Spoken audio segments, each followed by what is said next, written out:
श्री गुरुचरित्र अध्याय 38. श्री गणेशाय नमः. श्री सरस्वते नमः. श्री कुलदेवताय नमः. श्री गुरुभ्यो नमः. शिष्य नामधारक सिद्धमुनींच्या चरणास वंदन करून विनंतीपूर्वक म्हणाला, पुढे काय चरित्र घडले ते कृपया सविस्तर कथन करावे.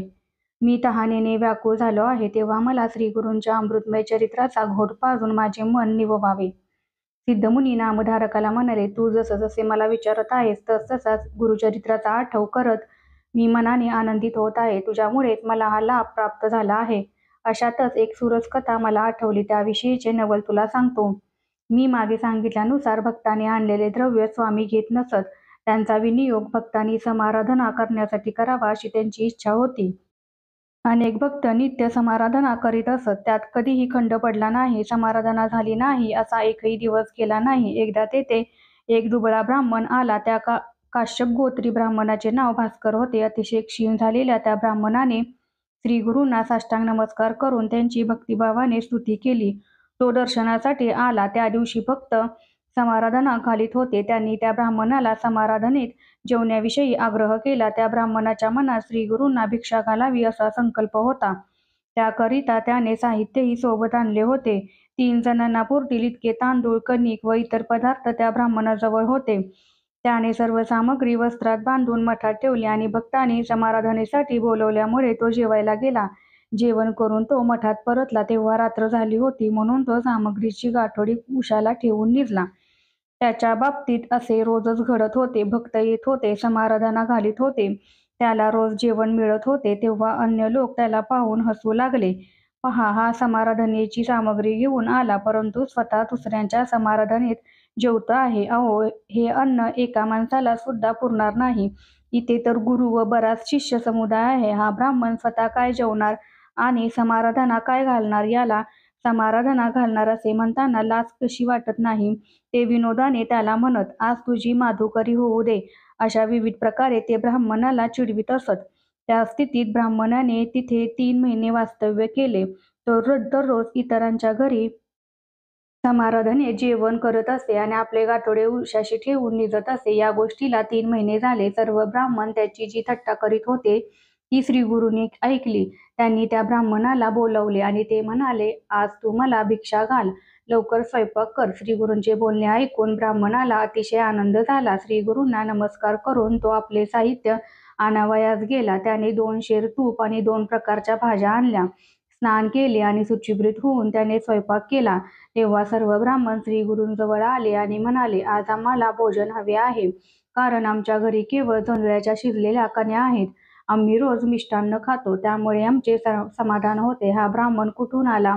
आज त्याच्या समाराधनेत खंड पडला म्हणायचा. श्रीगुरू ब्राह्मणास म्हणाले, तुम्ही घरी जाऊ नका, आंघोळ करून लवकर या, आज इथे जेवा. ब्राह्मणाच्या मनात आले, मठात बरीच अन्न सामग्री आहे, तेव्हा श्रीगुरू स्वयंपाक करवतील, म्हणूनच त्यांनी आपल्याला थांबायला सांगितले असावे. सर्व ब्राह्मण स्नानाला गेले. इकडे श्रीगुरूंनी त्या ब्राह्मणाला बोलावून सांगितले, लवकर स्वयंपाक कर, अन्यथा रात्र होईल. मी पुष्कळ ब्राह्मणांना बोलावले आहे. तेव्हा ब्राह्मणाने लगेचच स्वयंपाक केला आणि श्रीगुरूंना सांगितले. तेव्हा ते म्हणाले, लवकर जाऊन ब्राह्मणांना बोलाव. ब्राह्मण नदीवर गेला आणि त्याने अन्य ब्राह्मणांना, स्वामी तुम्हाला बोलावित आहे, तेव्हा लवकर जेवायला चला असे सांगितले. तेव्हा ब्राह्मण म्हणाले, अरे तू परत जा, स्वयंपाक तयार होण्यास सायंकाळ होईल, तू जाऊन गुरूंना भिक्षा घाल. ते ऐकून तो ब्राह्मण पुन्हा श्रीगुरूंकडे गेला आणि म्हणाला, ब्राह्मण येत नाहीत, रात्रीच्या भोजनावेळी जेवू असे ते म्हणतात. त्यावर श्रीगुरू म्हणाले, आज माझा ब्राह्मणांसोबत जेवण्याचा निश्चय आहे, तू मला ब्राह्मणांसोबत जेवू घाल.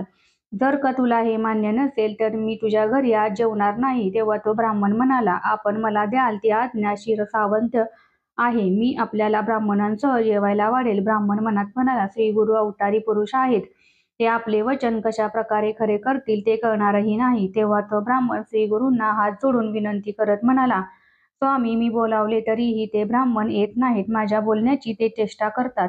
तेव्हा श्रीगुरू त्या ब्राह्मणांना भोजन करण्याकरता लवकर येण्याचा निरोप दे असे त्या ब्राह्मणाला सांगते झाले. शिष्य धावत नदीवर गेला व त्याने श्रीगुरूंचा निरोप सांगितला.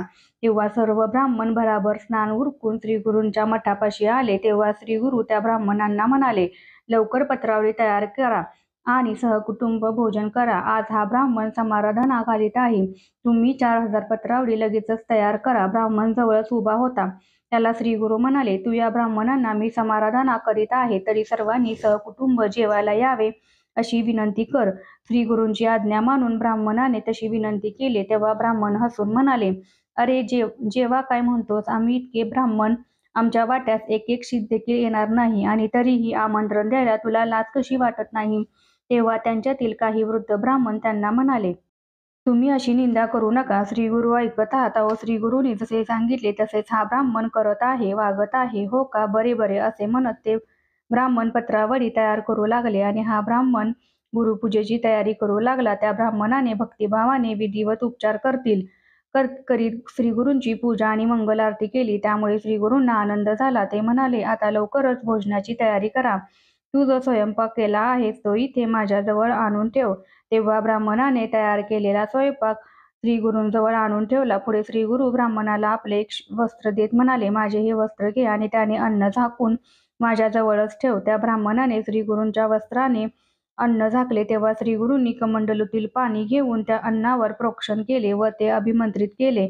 पुढे ब्राह्मणाला बोलावून ते म्हणाले, तू या अन्नावरचे वस्त्ररूपी झाकण काढू नकोस. एका बाजूने अन्न काढून घे आणि सर्व ब्राह्मणांना बराबर वाढायला लाग. एका गटामध्ये तूप घाल आणि त्यातून ते दुसऱ्या पात्रात ओतून घे आणि त्वरेने वाढ, असेही त्यांनी सांगितले. सर्वांच्या पत्रावळी मांडल्या, आसने घातली आणि तो ब्राह्मण अन्य ब्राह्मणांना अन्न वाढू लागला. सर्वजण आश्चर्य करीत तटस्थ झाले. तो श्रीगुरू त्या ब्राह्मणांना म्हणाले, तुमच्यापैकी काही जण या ब्राह्मणाला वाढायला मदत करा. तेव्हा काही ब्राह्मण त्या ब्राह्मणाच्या बरोबरीने अन्न वाढू लागले. जेवढे अन्न काढून न्यावे तेवढे त्या पात्रात पुन्हा भरून राहत असे.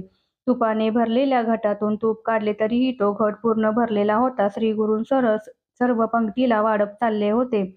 ब्राह्मण आनंदाने जेवत होते. तो ब्राह्मण म्हणाला, जो पदार्थ मागाल तो मी लगेच वाढतो. तुम्ही थकले भागलेले भुकेले असाल, क्षमा करावी. तो स्वतः भरपूर तूप वाढत होता आणि ते ब्राह्मण पुरे अगदी अखंड जेवलो असे म्हणत होते. बरेच पदार्थ खिरीसारखे परमान्न व पालेभाज्या वाढण्यात आल्या. साखर, दही, मीठ यामुळे भोजन यथास्थित झाले.